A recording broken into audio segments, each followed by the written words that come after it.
Are we live? Got it. We are live. Yay. Okay. Hold on. Let's just. So good evening, good afternoon, good day to whoever might be watching this. We weren't totally coordinated. So this is the joy of, being a homegrown grassroots movement. Yep. And well, if I may, I want to introduce. Well, I want to say that.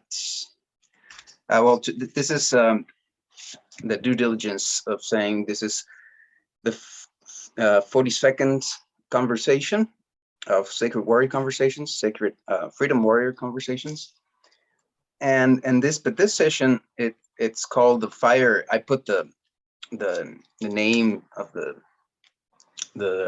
publicity. I put Fire Initiations, first initiation, and I was pretty excited about it, and I think that there's the watchers.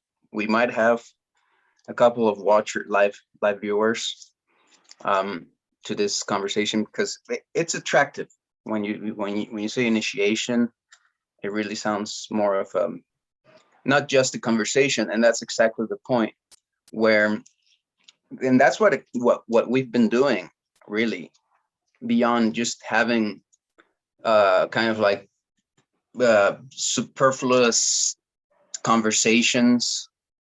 We really do carry out a sort of initiation every time we get together. It's meant to be an initiatory experience to trigger some sort of a transformation event in somebody. Right. So that's what I wanted to say. Introduce. This is the first, as such, fire initiation, and for this, I wanted to ask you what role should I have in this initiation? That's up to you. Okay.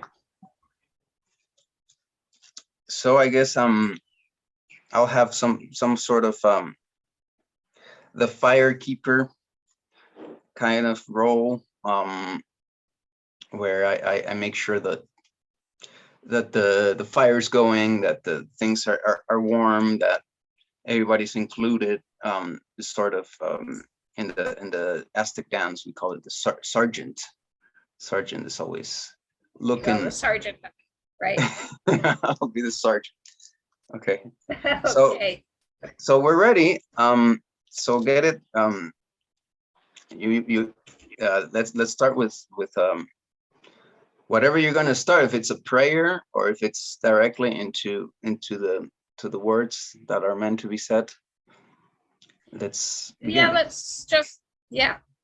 So when we talk about fire initiations or fire element, we're talking about an archetype. So what is an archetype? A lot of us don't understand what an archetype is. So psychologically, they're self-generated energies that propel us toward our own survival, our growth and development. From the perspective of the ancient alchemists, they are spirits that autonomously function, or they're spirits that are autonomously functioning divine soul beings with their own perceptions, drives, insights, and desires. So they're messengers that link humans to the divine. And it's really, really, really, really unwise to underestimate the power of an archetype, because when you underestimate the power of an archetype, it will freaking take over your life. It will. To initiate you, it will absolutely take over your life. And I'm speaking from experience. Okay. So all these archetypes that energize us, that give us life, need to be recognized and related to, so that their potentially destructive, larger than life energies can be channeled, titrated through the filter of our consciousness. They are causal powers. They set in motion our cause and effect. They're called archetypes because they emanate from their very ancient cookie cutter patterns, so to speak. Mhm. Besides archetypes, people have called them angels, fountains, gates, governors, hands of God, devas. So Yeah, there's all kinds of names. may I comment before you keep Yeah, going that yeah. the modern world has its own archetype. Oh, You know, there's absolutely. this Like the computer geek is an archetype. right. Absolutely. So we can't get away from archetypes. People sometimes want to mock astrology or yeah, Scorpio. What the hell is that? You know, it's like that's bullshit. That's not. And it's like you have no idea how much of a religion you're practicing when you are, you know, you're just in another archetype, but it's still kind of an archetype, and it's a worst one because it's more dogmatic than astrology. Yeah, absolutely. Yeah, pretty much everything that governs us is an archetype, and we don't even understand fully. You know, but and so these are, in Rupert Sheldrake terms, they would be morphic units that Mhm. that generate habit patterns, right? Mhm. That's an archetype, and we give them life. We can also tune down them to, I believe that we can take these modern archetypes that we've created and shift it. They can be shape shifted, Mhm. right? But this archetypal power, we can shape shift it into a different form. Like we could take the computer geek and shape shift it into something else, but it would still be that same that archetypal energy force that drives. That's a causal power that operates the law of cause and effect. Yeah. That's So the most important thing to understand, is that they are causal powers. okay, so are you presenting us to a new archetype in some sort of a way? To the fire element archetype. Okay, and may I mention that in Mesoamerican, be it Maya, be it Toltec, be it Mexica, Aztec, in general, everybody shared ancient and new, still living nations, tribal groups. They all have in common the fire as a very, very sacred, one of the most sacred, you know, entities that you can have, and it's associated with something that they call the old god, right? Or the old, it's kind of like the oldest archetype there is, Yeah, fire. yeah, yeah. And Well, yeah. and we have great, I mean, I was taught a great respect to have great respect to the fire, where you can speak to the fire in Wixárika language, Tatewari, this like a Toltec language, uh, and you don't want to be speaking lightly to the fire. You want to make sure you whatever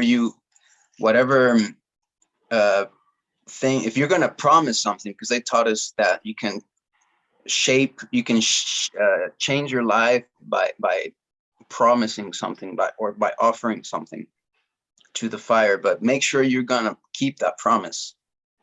Yeah. Make sure that you're going to, so my advice is, don't go out promising anything. Don't promise anything, because you might not be able to keep the promise. Well, so what I've been doing ceremony to with all the elemental archetypes, with all the planetary spirits of all the planets, the planetary archetypes, to bring forth the change for our universitas and our freedom nations that we need to see, right? So the spirits like to be fed, and it's with great merriment that we conduct ceremony, because I've seen the shamans take a sip and blow it, Yeah. And I'm trying to do that, but it always drips down my chin and it's a mess, and it's silly. What do you So, what do you use? I'm using champagne when I do this because I'm celebrating. I'm sure that, so what I do when I do ceremony is I tell these archetypal energies how much suffering I'm in right now, how much pain and suffering I'm experiencing. And incidentally, this is the same thing I had to do to get my VA disability, right? I had to think of the worst case scenario and pour myself into that and become this great orator of pain and suffering. And then I tell the entities what I want them to, the elemental spirits, what I want them to go out and do. And this is what a magus does. This is the orchestration. You send that, you tell them you want them to go forth and carry this out. So I'm letting my inner world know that this is my will and desire that's aligned with the will of heaven. So you need to go forth and carry this out. And once this is carried out, it's going to be so awesome. Wow, I can feel this. So I always open a little bottle of champagne. I get the little bottles of champagne. And they also like to, they like to enjoy the experience of us enjoying something like champagne, something like a good wine, good beer. So I'll blow the, as best as I can, the champagne to all the directions, to all the spirits to feed them. And then my promise to them is that as they go out and fulfill this, they will be with us at every meal, with Owl Universitas, with every celebration event, they will be called in to experience it with us, which is my full intention. Because as a magus, I'm now living with them every day. Yeah. Well, that's great. So are we, in a way, I feel like we are lighting a fire right now. Yeah. And sadly, we Yeah, can't at this moment like do it online, and so you can't really light it online. Yeah. But we could have a candle. I didn't think about that, but so let's just then dive into this fire archetype. And I don't claim to be a Taoist, but I pull mostly from the Taoist, the Qigong, not the Qigong, the Taoist traditional Chinese medicine, because it's the most living to me, right? There's the Ayurvedic and there's all kinds of other stuff, but what I've found is from the Chinese, traditional Chinese medicine is the most living. So in ancient China, the fire elemental spirits were called the Shen. They were called the shining light of spirit, whose presence can be seen and felt through grandfather son, and will always guide us reliably if we take time to listen to them.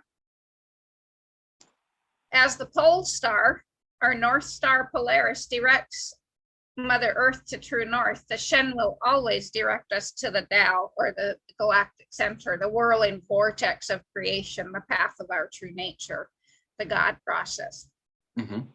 So the Shen, the fire spirits, are both starlight and the sunlight that stream down from the sky and illuminate the mountaintop. They inhabit the realm of the divine fire of the sun and the initiatory energies of the dawn. So they are the spirits of the dawn also.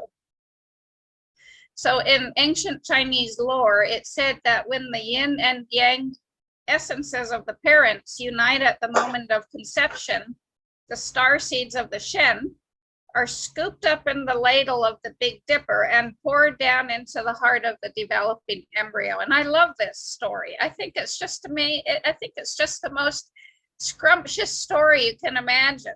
So that the Big Dipper in the sky scoops up the spirits of the Shen and pours it into the developing embryo of the baby at the moment of conception. This is why I was led to trace my conception, the mother of my conception being serpent, the serpent archetype, the snake archetype. Mm-hmm. Because at the moment of conception, the Big Dipper pours into us the Shen spirits, the fire element. So the light seed of the Shen first sprout when a baby's about 3 months old, when that smile reflex of delight at recognition of the other, their mother or their father.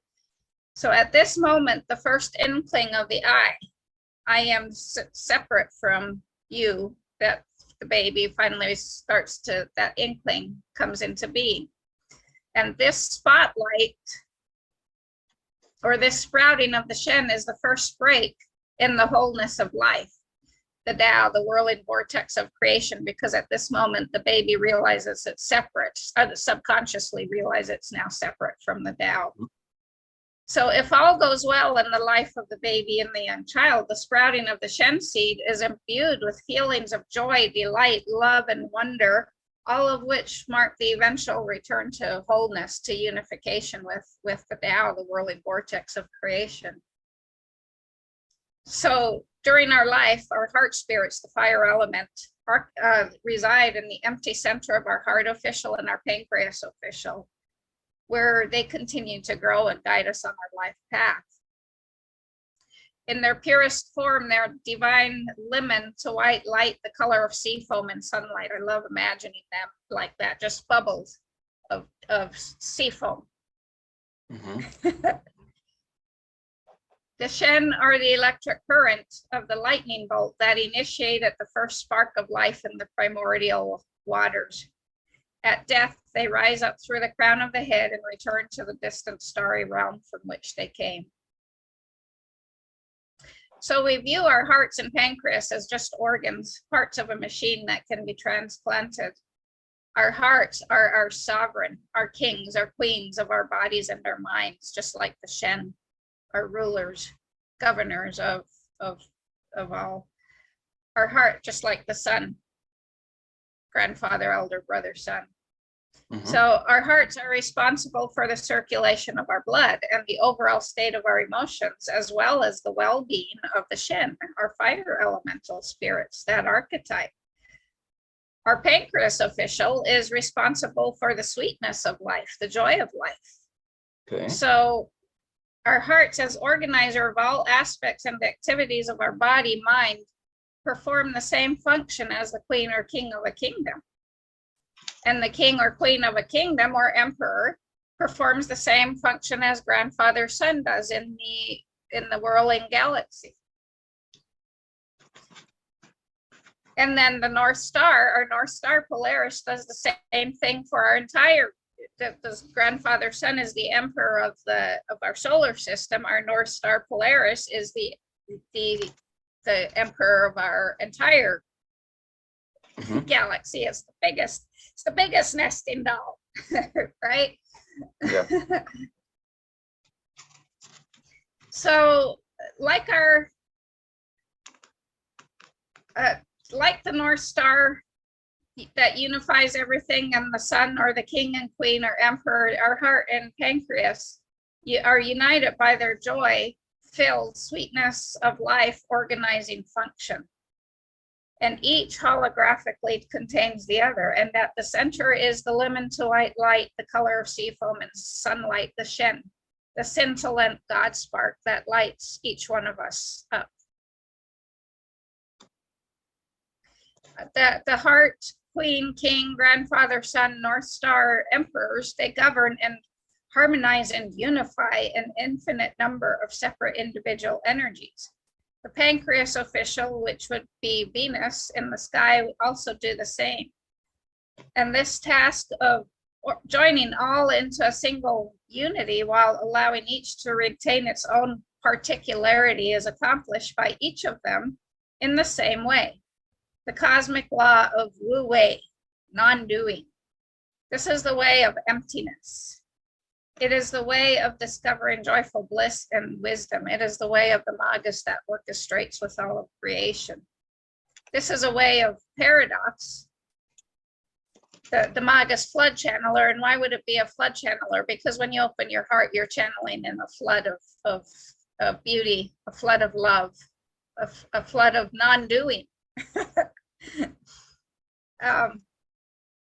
it's a way of paradox, because the most powerful doing is accomplished most of the time by doing nothing at all. It is the way that heaven extends effortlessly into our environment through the illumination of the Shen. Through the concept of the law, the cosmic law of Wu Wei, or non-doing, our hearts effortlessly pump blood through our body for our entire lifespan. Through Wu Wei, non-doing, our pancreas governs the sweetness, the joy of life. Through Wu Wei, or non-doing, our hearts coordinate and organize every aspect of our heart-mind.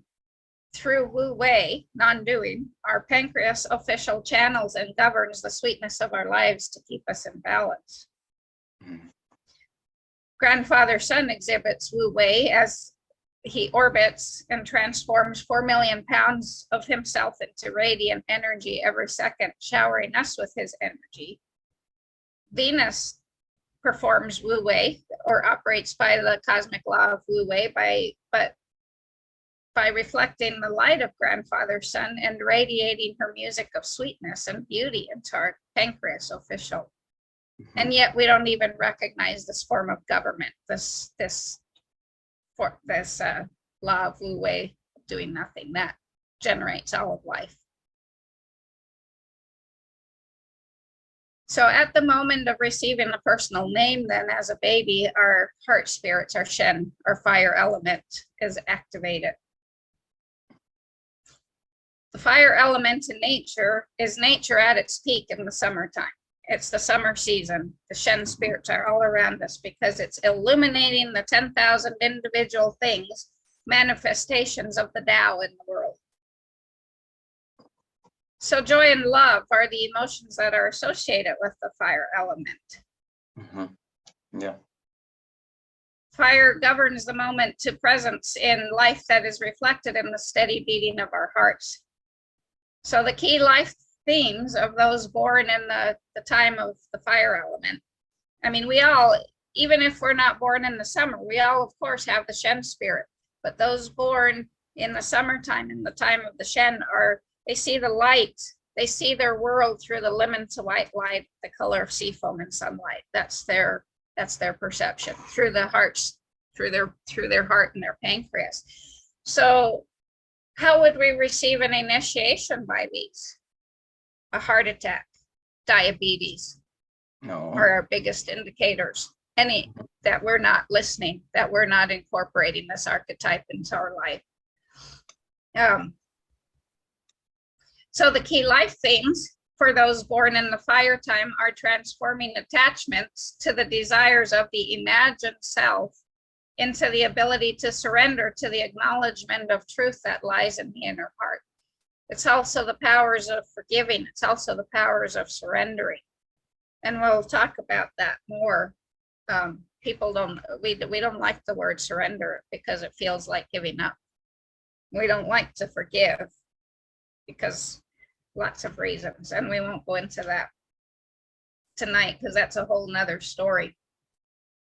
So our imagined self, what is our imagined self? It's all our I ams, right? I am a nurse, I am a doctor, I am this, I am that, I'm a gamer, it's all our I ams. I'm an alcoholic, I'm a recovering alcoholic. That's still an I am. That's still a imaginary self. That's not the true self. Tags. Yeah, they're tags. And when they ask me, what are you? I'm like, I don't use tags. It's like, they can't stand that. When they ask me, what are you?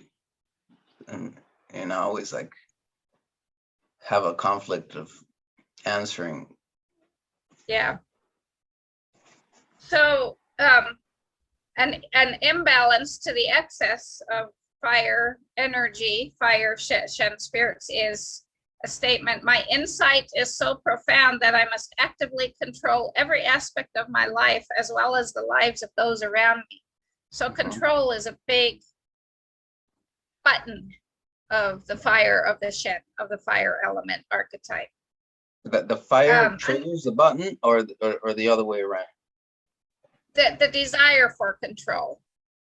So if we're not in balance, if we're out of balance with it, we're going to want to control, because that's the opposite of non-doing, right? We think Wu Wei is the cosmic law that governs Mm-hmm. the fire spirits. But when you want to control everything, that's an illusion. That's the opposite. So when you're when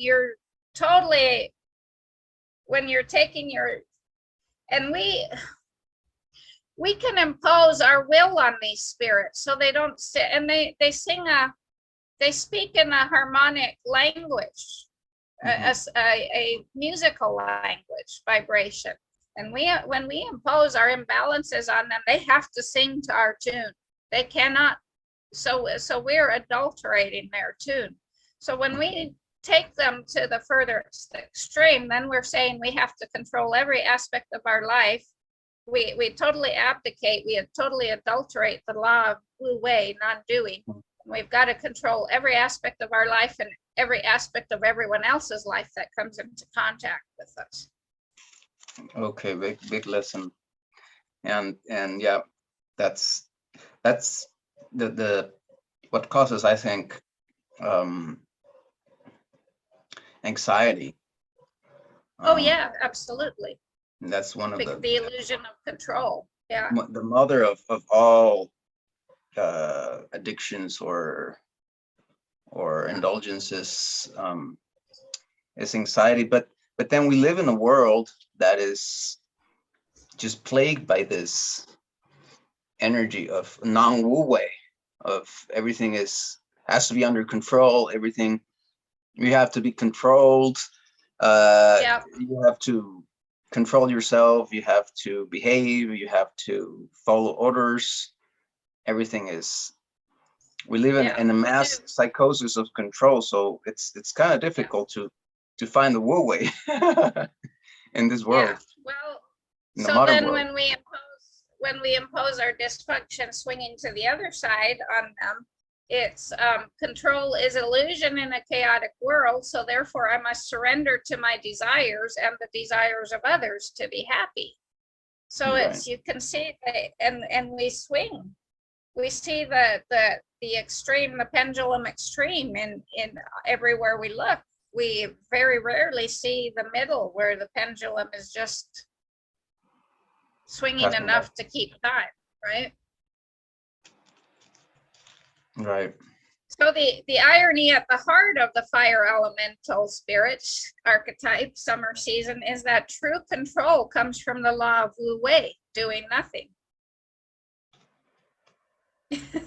when you release control, you're in control. Yeah. When you give up control, you're finally in control. Yeah, that's the Wu Wei. So our hearts are both the origin of and the capacity for love and connection. So a well-functioning heart empowers us to respond freely and spontaneously to each new situation in life. Our pancreas empowers the sweetness of our lives.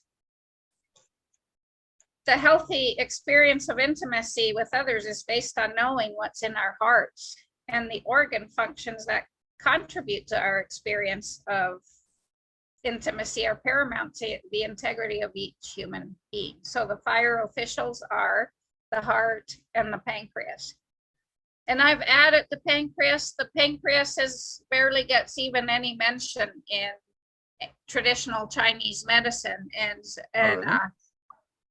yeah, so the method by which I operate is everything I read is incomplete and inaccurate, and so show me more completeness. So with that attitude comes a lot of insight, and the insight came that one of the major diseases, especially of the Western world, is diabetes. Right. Yeah. So where does that come from? As long as we continue to ignore the pancreas official, so the pancreas official has to fit in somewhere, and it seems to fit in best with the fire element. Okay. So it's that's when you're not happy, is that you get sick? Well, okay, so let's talk about this a little bit. So the pancreas is when you take responsibility for everything in the world that's wrong, your pancreas takes the first hit, it shuts down. So I'll give you an example of this. I met a fellow veteran when I first came here, and he had been a crew chief in the medevac helicopters in Afghanistan, and he promised every single wounded warrior he took care of that he would save them. He was not a medic, he was just the crew chief. He knew nothing about medicine. He couldn't make that promise, but he took that responsibility on himself. And of course, he couldn't save them all because you can't. So some of them died. And when I met him, he was one of the most angry people I've ever met in my life because of that.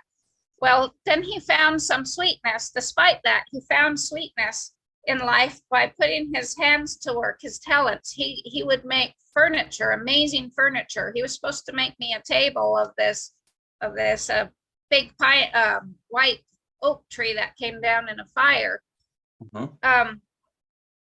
He would, like the legs of the tables that you see, that those are put on a spindle machine, he would hand carve those.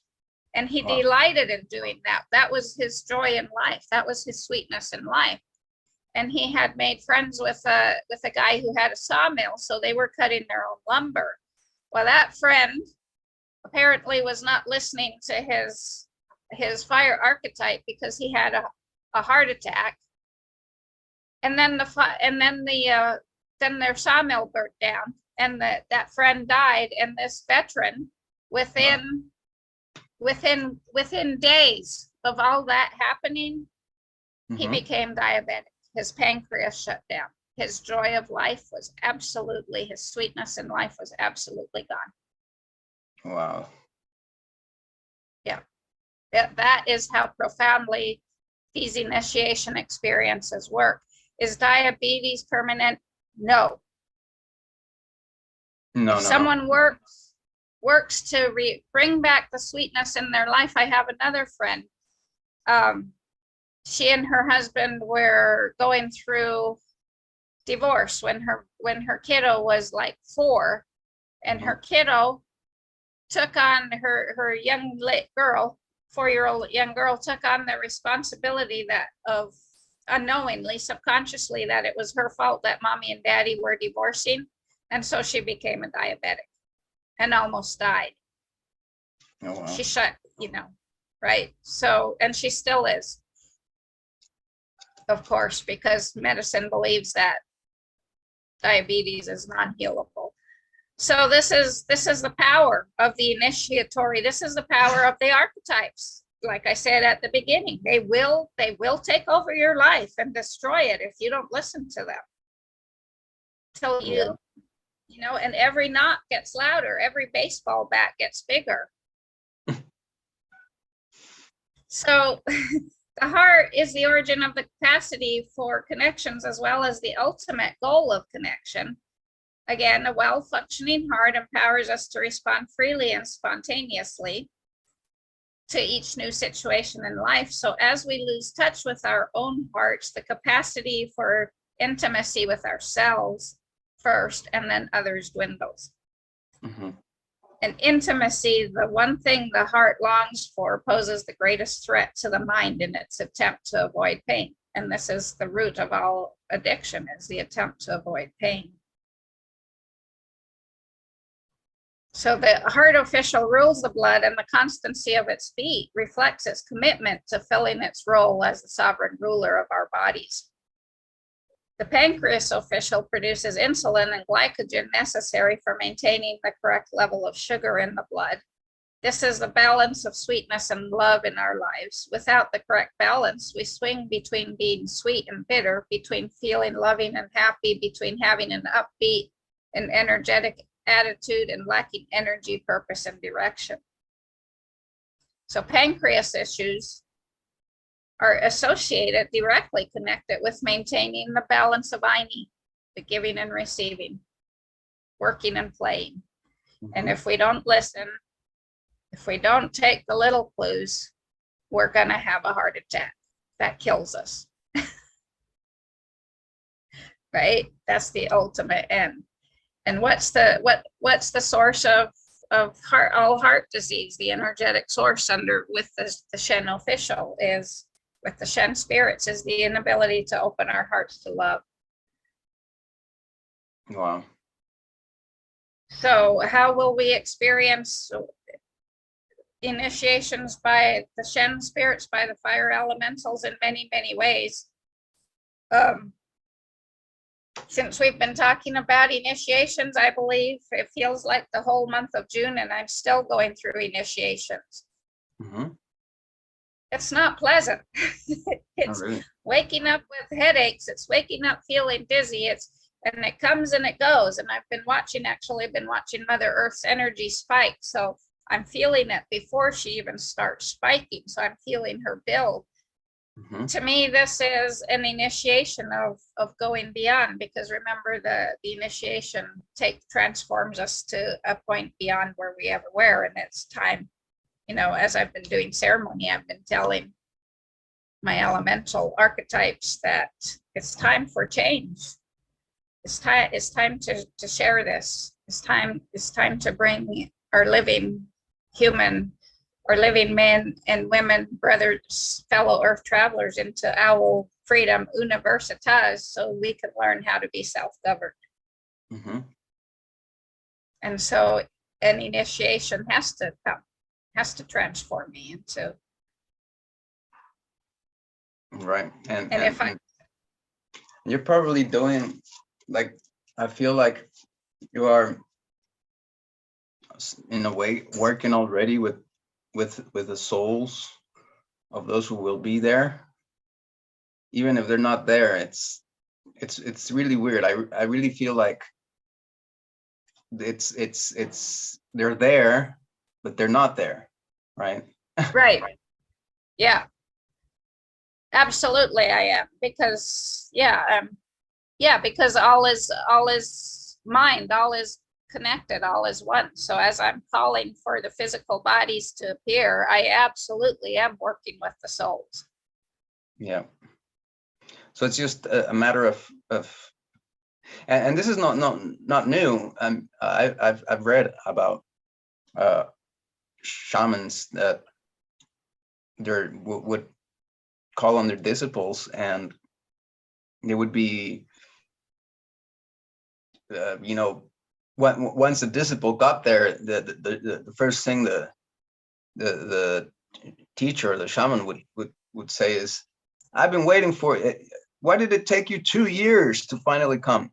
I've been doing all this thing or this work for you, and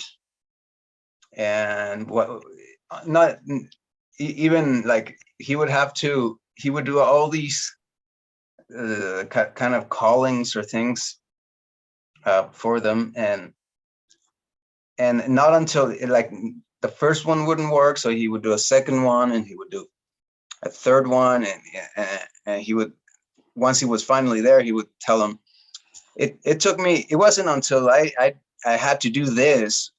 You're a really stubborn guy." I really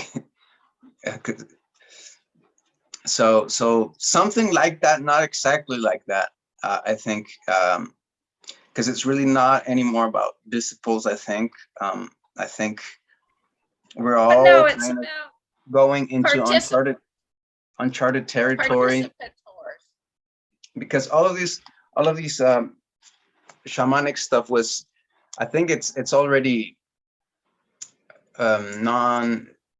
it's out of date already, where this shamanic world they lived in was kind of able to, it accepted the fact that there was this kind of monster, and everybody else was kind of in the monster, but the monster wasn't like it you could leave the monster be, and you could live in your world, and that would, and you could coexist.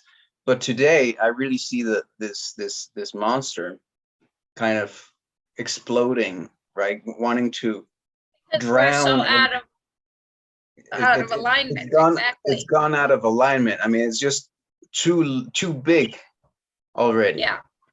And you can see its attempts to drown everything and to just try to, we can see how it's trying to take the very last things in the world there is. I mean, and go into the, and just popping into mad psychosis, trying to create this transhumanism, which is totally non-viable. This view of gene control and gene modification, all that stuff, which I believe is just kind of like a psychosis.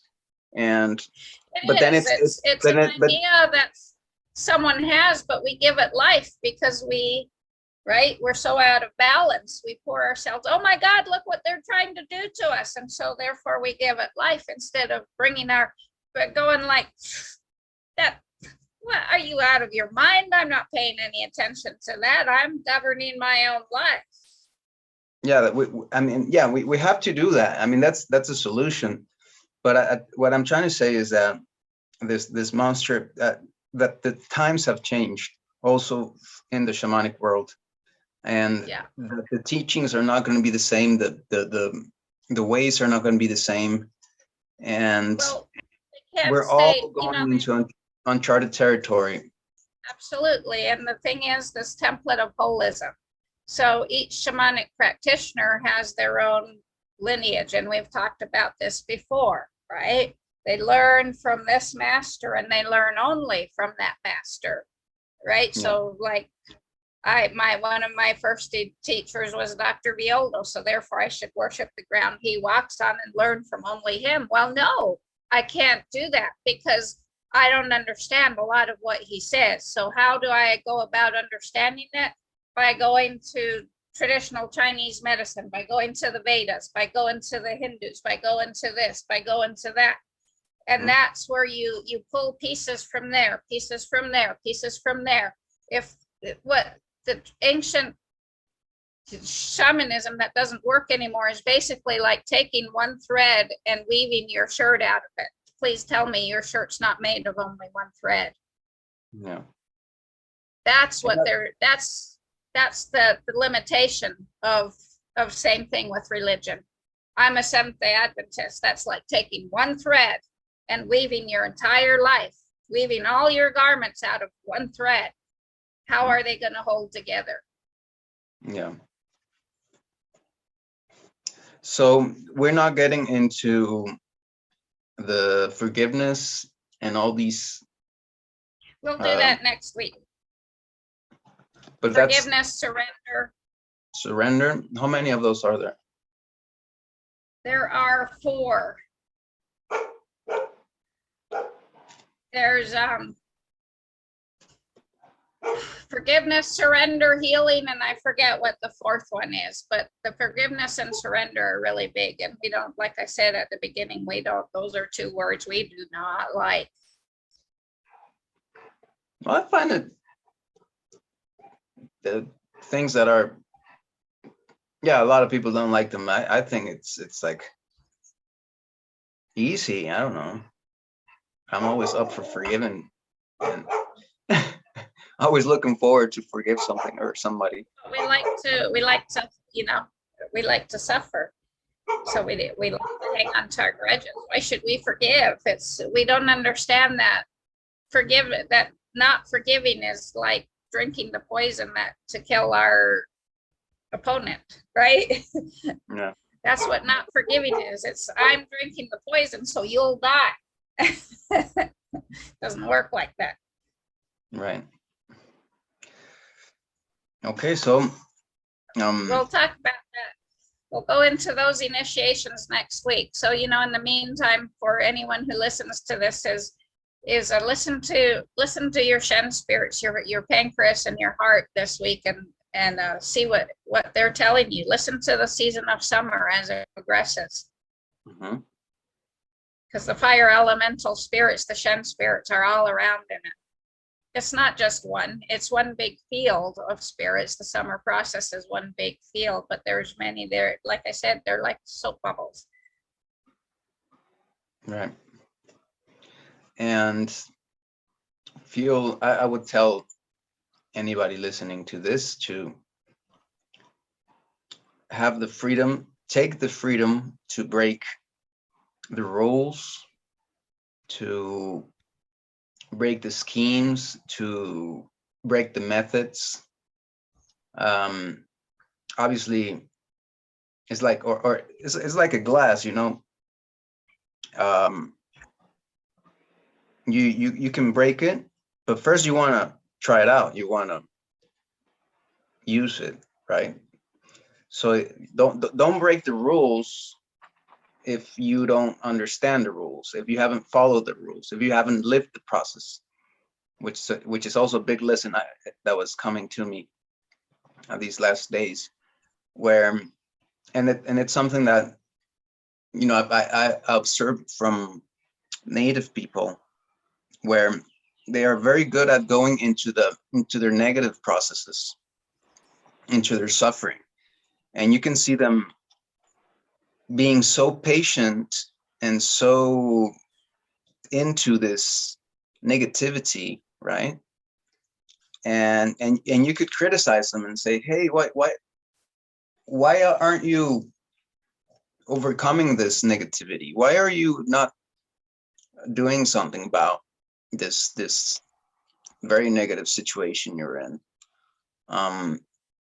It's almost like if they'd enjoyed it, or they want to be there. And the fact is that you have to live the processes. So Yes, this you is do. There's no hacks. Right. There's no hacks. We're a world that wants hacks. Just give me the shortcut. There is no shortcuts. If you try to take the shortcuts, your archetypes will beat you over the head ceaselessly. Right. So if you're living this situation or that situation, make sure you fully live it and you finish living it. But then obviously move on and then break free. And Yeah. from whatever it is, from whatever teaching it is, like you say, if you have a lot of devotion, which is a very good thing, to this lineage, to this teaching, still break free from that. Try to go beyond that. Try to eat something else. I think the easiest way to open up to is to just take, and it's not my way, it's Divine Spirit sent me this, is to take the attitude that everything we've learned is inaccurate and incomplete. So how can we evolve with it? How can we evolve this further? And it takes the judgment out of things. So if you're willing to say, hey, this is inaccurate and incomplete, how can I find more wholeness? How can I bring this to more completion, more wholeness? Then it opens up the box. Right. Yeah. Well, I would say a lot more, but then we're probably going to go into overtime, so we don't want to do that. Well, we've got 10 minutes if you want to say more. Well, But, one of the things yeah. that I don't like to put everything in the same box, and I know a lot of people are not going to like this, but I do see the necessity to figure, I mean, how much of what we consider or might consider like a sacred thing, like a religion would be, how really sacred is that? And obviously, I mean, the way I see it is, in oversimplifying it, is somehow evilness took over the institutions, right? And before it was government and corporations and social institutions, it was religions institutions, the churches, right? And so I don't like to, I mean, to me, it's like there's a lot of evilness that plays in there, right? It's because it's a lack of living. And where does that come from? It comes from the church is saying, I'm say the Pope. Let's start with the Pope. I'm the vicar of Christ. Therefore, I'm the only one that can know Christ, and you must know him through me. And don't you dare go out and find your own path. Don't you dare. You've got to believe everything I believe. Right. So in that sense, it's not really about expanding that. I mean, I really would differentiate between those churches and things that are really ancient and like true, which might still need growing, like ancient Chinese medicine. They do. They need to be evolved. The I Ching was evolved by many emperors. But I don't think that for example, the Catholic Church is going to evolve, or that you can grow in your Catholicism.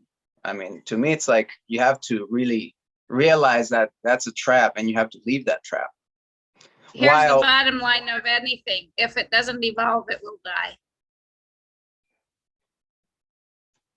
And we're at that point. That's why it's on the website. You have a point. You were at a choice point. Are you going to evolve, or are you going to die? That's the simple fact. Even Catholicism, even everything is either going to die or it's going to evolve. And the system can't evolve because the system is dead. So that's even with dogmatic religions, even with ancient shamanism, people dogmatically take these rituals. I've got to do it exactly this way. That's when it becomes a dogma. When you do ceremony, it's living. Like Dr. Viola would probably shake his head at the way I do ceremony, but the ceremony is mine.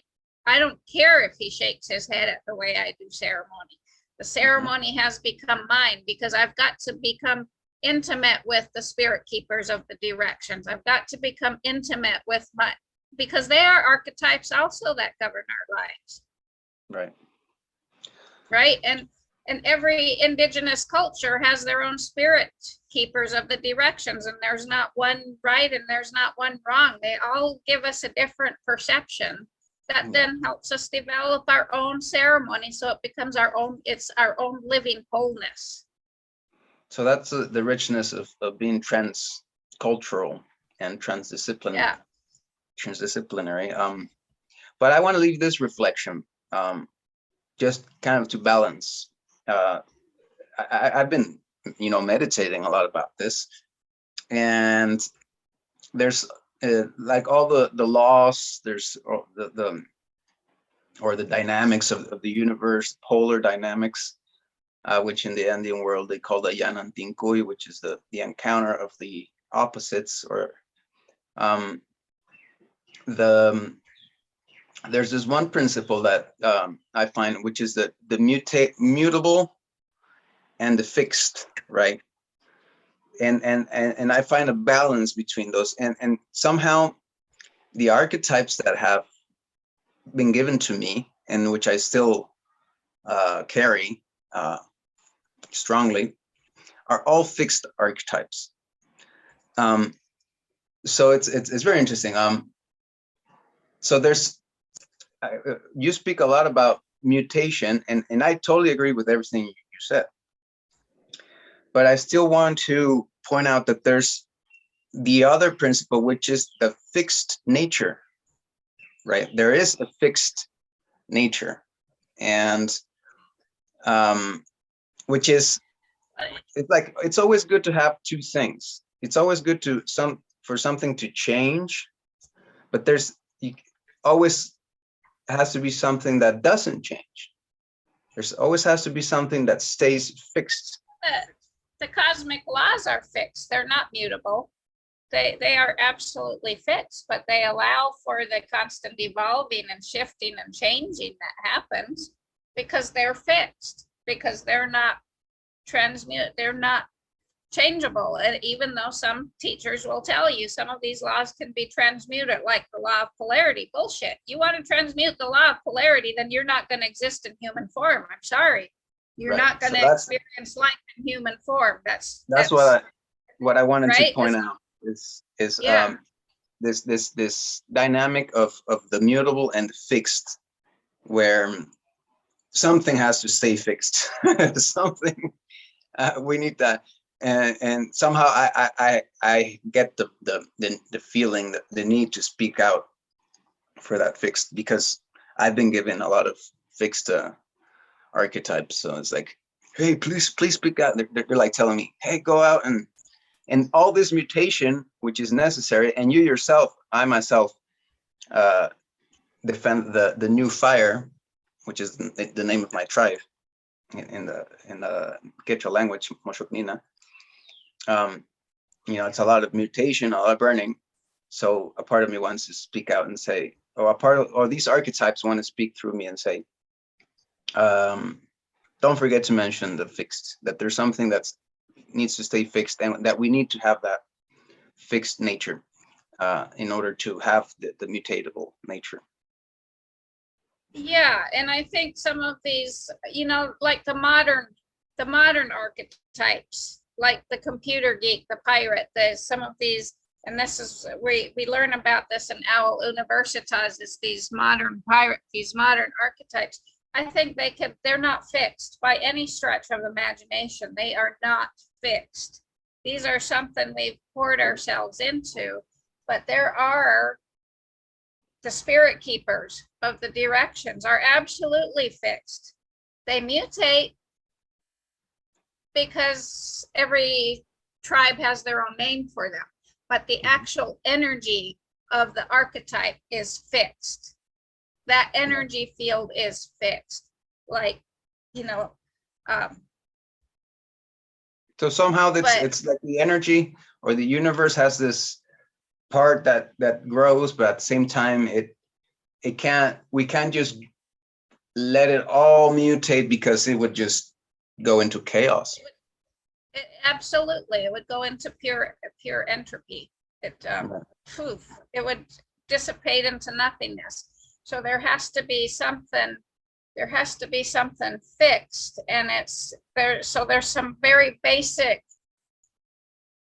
laws, so to speak, that fix some of these very ancient natural archetypes, and they can't be transmuted. They just can't. We can shape shift them around their pole. It's the same thing, the poles. Mm-hmm. Mother Earth changes her magnetic fields flips them every so often, but she's still rotating around an axis, right? Yeah. That's fixed. Right. It's the same thing. We can shape shift them there. These energy fields are not rocks. Yeah. They're very mutable, but they rotate around the central axis that's immutable. Right. Because that's what holds them together. Yeah. Well, that's what my heart wanted to speak, and now I'm happy that with the way you illustrated that was very beautiful and very helpful. And I thank you very much for everything you've presented. To me, it's, even if it would seem like we're doing this for people out there to listen, to me it's also something that is sacred to me, and it helps me bring answers. So I've gotten answers out of this conversation. It's in a way, to me, how the spirit speaks, and it does it through you too. So I just want to say thank you, and thank the spirits for making this happen. And I think what I want to leave everybody with is to me, it's just such a scrumptious picture of the Big Dipper pouring out these bubbles of lemon to white light, the color of sea foam and sunlight, into the heart of the developing embryo after mom and dad's essence connect and form. That just, to me, is the most beautiful, scrumptious picture I could ever imagine. And that's really what I'd like to leave people with. It is, it's beautiful. And I'll try to do some artwork with that. so that for the next session, I'll do that. So the next session, we'll have the forgiveness and Initiations by fire, forgiveness, something like that. I'll, and I'll see if I can weave if fire, maybe forgiveness and surrender into one. So okay. we're not doing, we'll see. I have to switch place because the phone needs to charge. Yeah. But I think we're done. We're ready. We are. We won't shut this down. It just continues in our next conversation next week, same time, 6 o'clock Central Standard Time. If you wish to join us in this session, and if you ever somebody listening, if somebody wants to join us in the conversation, they're welcome to do that at any time. Yeah. So I can't believe we've been doing this 43 weeks now. We're 42 weeks now. Yeah. That's commitment. That right there was initiation by the fire. Consistency, yeah. Yeah. So